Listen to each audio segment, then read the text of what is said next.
Olá, bem-vindo ao canal Política das Coisas. No vídeo de hoje, vamos falar sobre a simbiose entre mídia e política. Junte-se a nós e, se você ainda não está inscrito, inscreva-se e ative as notificações para não perder nenhuma atualização.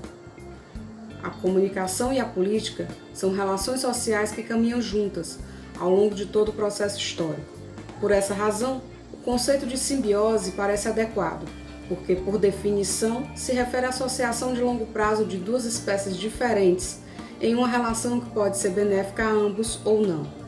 Assim, com a evolução de uma, podemos observar modificações na outra, algumas benéficas e outras nem tanto, e que acabam por definir a forma como lidamos com as informações, como entendemos o mundo político e como atuamos politicamente.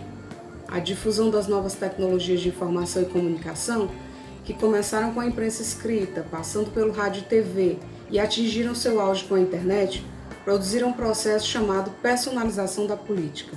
Nesse processo, a relação política e eleitoral deixa de ser mediada pelos partidos políticos, que eram os responsáveis pela difusão de ideias e propostas, pela agenda política e pela apresentação dos candidatos à sociedade. Com o novo padrão midiático, essa relação se dá de forma imediata, de um para o outro e com o auxílio da tecnologia.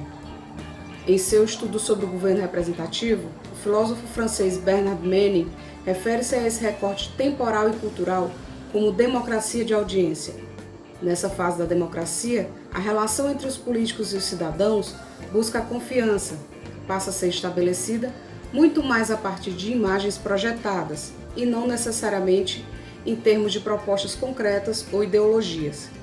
Na fase da audiência, a mídia, antes vinculadas aos partidos políticos e funcionando como instrumento de divulgação de suas opiniões e posicionamentos, agora se torna mais independente, passando a informar sobre a atividade política e as atividades dos agentes públicos. Porém, essa independência não significou necessariamente neutralidade.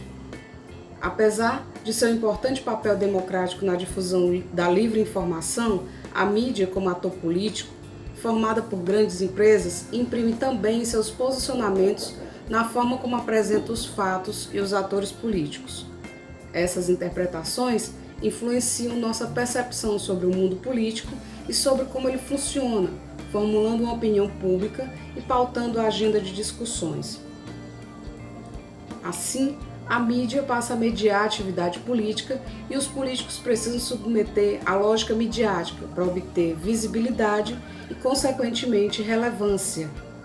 Exemplos concretos desses efeitos podem ser lembrados a partir dos protestos populares iniciados em 2013, o início da Operação Lava Jato e do escândalo da Petrobras em 2014, seguidos do processo de impeachment da presidente Dilma em 2016, a eleição de 2018 e atualmente a pandemia. Durante meses, parece que nada mais acontecia no país, pois todo noticiário, programas, debates públicos, discursos obedeciam a esses temas, que também dominavam as conversas pessoais por todo lugar. A comunicação digital inaugura um novo momento nessa relação e causa impacto nas duas esferas.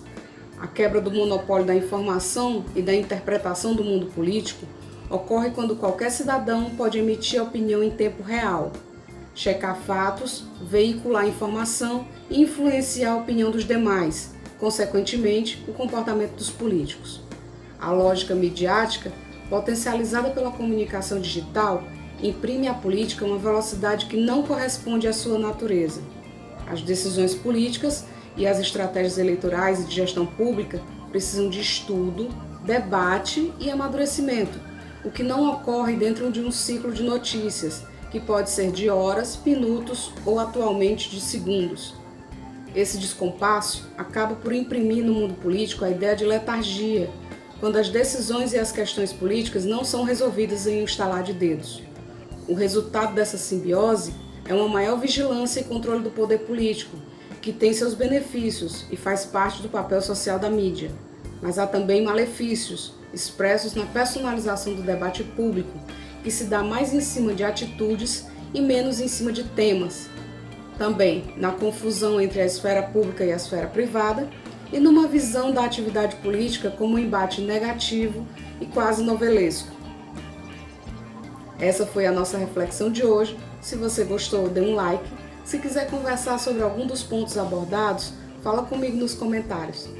Eu sou Lídia Freitas, sou cientista política. Um grande abraço e até o próximo vídeo.